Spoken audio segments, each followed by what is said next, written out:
मी रेल्वेत होतो, रिटायर झालो. माझा मूळचा पिंड बालपणापासून माझा हाच मार्ग आहे.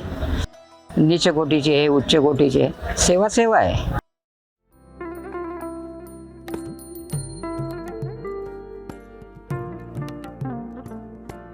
1981 साली अक्कलकोटच्या स्वामींच्या गादीवर जे गजानन महाराज होते त्यांचं दर्शन झालं, भेट झाली.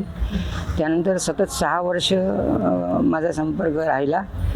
नित्य अक्कलकोटला जात असे आणि तिथून जे प्रेम मिळालं, प्रेरणा मिळाली किंवा अनेक लोक आग्रह करतात आपण करावं म्हणून 81 सालापासून सुरू केलं, ते आजही आहे. आणि त्यातून मग महाराजांच्या वतीने म्हणजे अक्कलकोटच्या वतीने सगळीकडे त्यांच्या शिष्य परिवारांनी एकत्र येऊन केलेले सोमयाग आहेत. तर त्यातला पहिला 85चा सोमयाग मी पाहिला.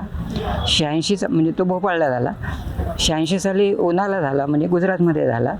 आणि तिथून मग जेव्हा जेव्हा जिथे कुठे सोमयाग आहे असं कळेल तिथे तिथे मी प्रत्येक ठिकाणी जातो. आणि आज माझे 35 सोमयाग झालेत. 35 सोमयाग झाले. प्रत्येक सोमयागामध्ये वेगळे काहीतरी अनुभव असतात. आता इथे आल्यानंतर तुम्ही पाहिलं एनर्जी लेवल वाढते. मग आत्ता उस्मानाबादला एक यज्ञ झाला तेरडोकीला एका मठामध्ये, अशाच प्रकारचा 6 दिवसाचा यज्ञ होता. तर तिथे पहिल्या दिवशी मला विचारलं सेवा म्हणजे काय, तुम्ही काका 12 ते 4 जागाल काय, मंडप सांभाळायला लागतो. इथे भीती कसली नसते, पण कुत्री मांजरे येतात. हे तूप वगैरे वापरलं जातं, इथे चरू असतो, त्यामुळे ते कुत्री मांजरे सांभाळायचे असतात, रात्रभर जागायचं असतं. तर 12 ते 4 तुम्ही करा, 4 नंतर तू कोणीतरी रिलीवर येईल, आलाच नाही. दुसऱ्या दिवशी तेच. असे 4 दिवस कंटिन्युअस मी रात्रभर जागा आहे आणि दिवसा झोप नाही आहे. माझ्या चहा पाणी नाश्ता जेवण त्याचीही काही गरज असतेच असं नाही. ही एनर्जी येते कुठून? हाच प्रयोग जर आपण आपल्या घरी केला तर आपल्याला ते दुसऱ्या दिवशी ढेपाळून जातो आपण की नाही बाबा आता नाही होणार माझ्याच्याने, मी आता झोप काढतो आणि मग बघू. तर ही एनर्जी आहे ना ती तिथून मिळते.